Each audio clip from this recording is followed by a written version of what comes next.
today's video, we're going to be checking out the new Mondo release of the Batman Red Rain Polystone statue.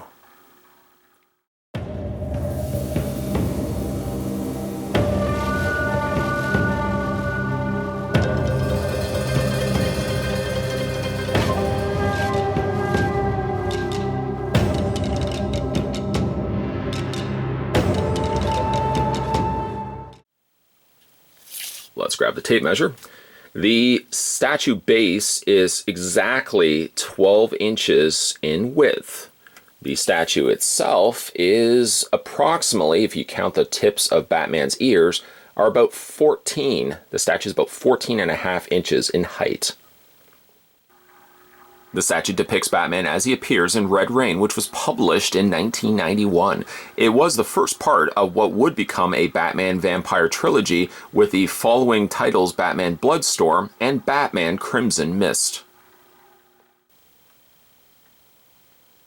Produced by Mondo Tees. This is the same company also that produced the Teenage Mutant Ninja Turtles, the larger scale figures. We looked at Leonardo with a couple of the other turtles still to follow.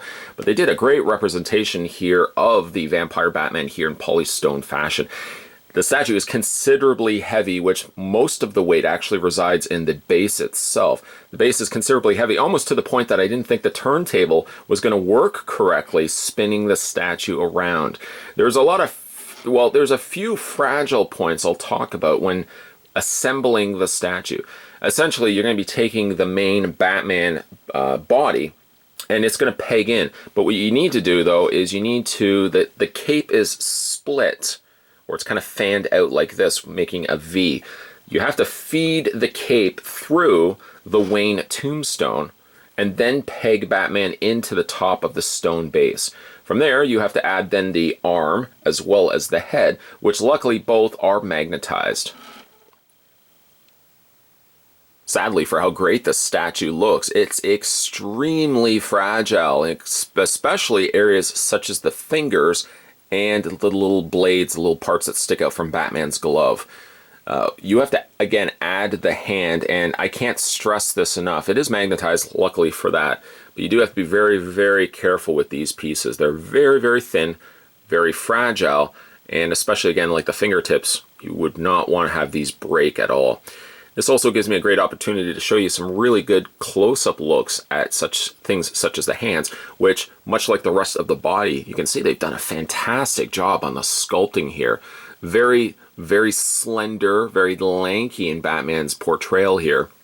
And you can also see, too, that they've added these little kind of silver slash marks to it, which, again, I think really makes it look much more like the source material, as it looks like it was taken exactly right from the comics themselves. As I go ahead and spin the statue around, this is one of the other fragile areas. It's pretty much just the hands and the little spikes, again, from his glove. This hand is already attached to the statue. You can see it's holding a red skull in his fingertips. These, again, very, very fragile pieces, but man, oh man, does it look really cool. When we first have a look at Batman's face, though, I know that's probably one of the things that you want to start with. The face looks really great. Of course, depicting Batman here as a vampire. You've got some nice, vibrant red.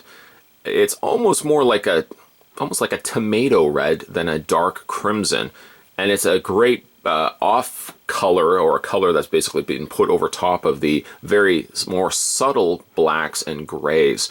A lot of that gray has been washed across around the wrinkled areas, the furrowed areas of his face, his cowl, and then you've got this very, very pale, very sickly looking gray that makes up his lower mouth area. It's got some nice fangs that they've incorporated into his mouth as well. Now, the fangs, what they've done is they've taken one piece of the polystone and then they've painted the teeth on that. And I'm glad they did that and did not rely on, sculpting individual teeth. Individual teeth guaranteed would have broken, so I'm glad that they used one piece, both the top and the bottom, and then they've just individually painted the teeth in there.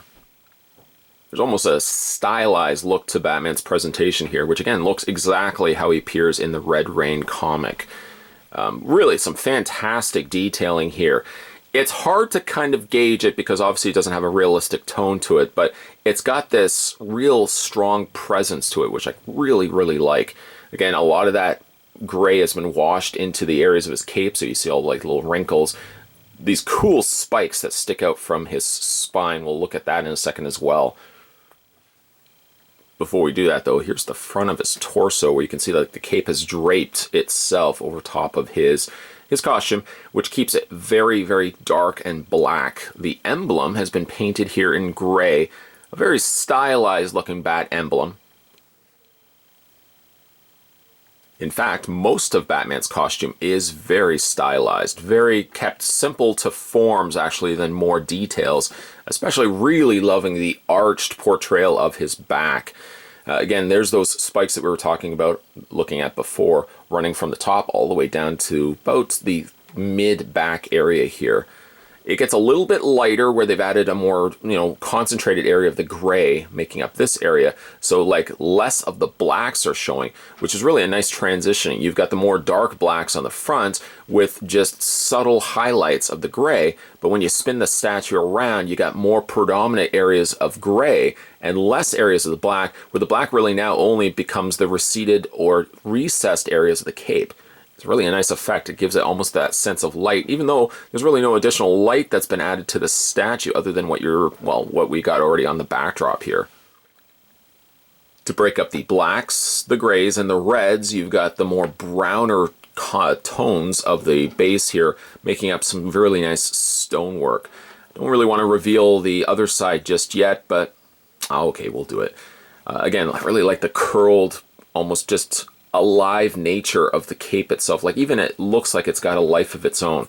Let's spin it around and we have this awesome looking casket made up of all these individual skulls. The skulls are painted that same kind of tomato red as his eyes, the skull that's in his hand, and the Wayne tombstone.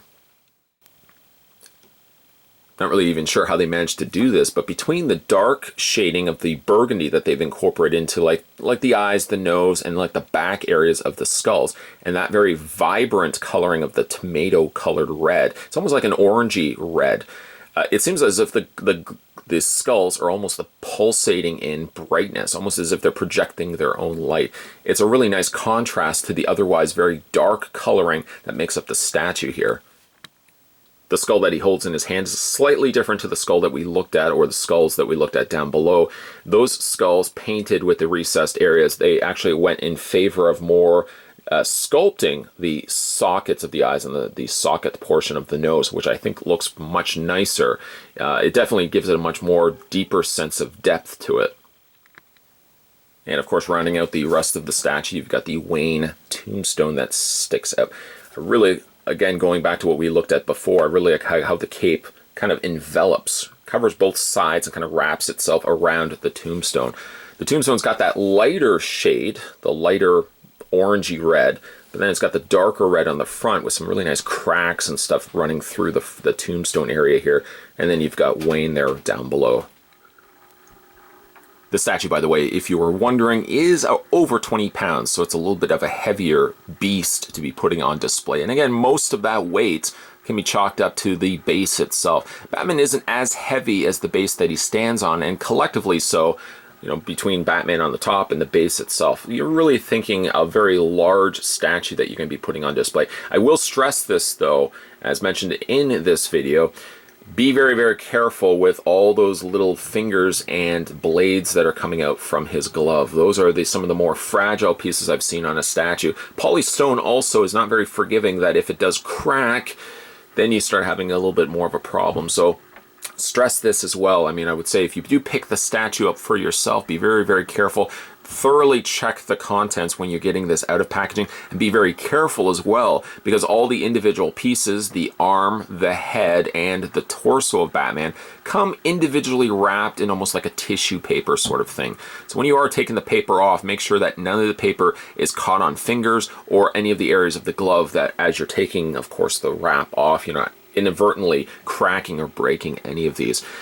The Batman statue, on the other hand, is a fantastic looking representation of Batman. It's got that dark gothic look that I really, really liked about Red Rain, and it just really presents itself. It's almost got like its own natural flow and life to it, which I think really translates quite well. I like the shading that they've incorporated to it as well. The transitions of the very bright reds to the browns and the otherwise gloomy colors of the blacks and the grays all come together for one fantastic looking statue. The statue, by the way, is currently available, and the retail price about this is anywhere from $200 to $300. I think Sideshow Collectibles currently has it for $250 with a very, very low stock of this guy available. So if you guys are interested in picking this up for yourself, you can currently head over to Sideshow Collectibles if you so wish, and you can currently get this guy. Or really, you can also check online as well. I will stress this though, do thoroughly check your content, and if you are ordering this, say, from a comic book store, which sometimes for most people is a safe route to go because you're going into an actual physical store, you can kind of open it up with the store owner there and make sure all this stuff is kind of, you know, not damaged, not cracked or anything like that. So you can also go that route as well, but prices will certainly vary. About a $200 to $300 price point for Batman Red Rain here. Today we were having a look at the Batman Red Rain by Mondo Studios. It's Mondo Tees, the same company that produced the Teenage Mutant Ninja Turtles. For a Batman fan, a gothic fan, or really vampire fan as well, any one of those collectors probably will want to be adding this guy to their collection. It's a glorious looking piece. It's just a matter of now finding a spot where I can put this guy on display. If you guys haven't had a chance yet to subscribe to this channel, shame on you. Hit that little subscribe button below this video, and you'll never miss a beat when it comes to future videos. As always, guys, thanks for watching as you always do. I'll see you guys next time.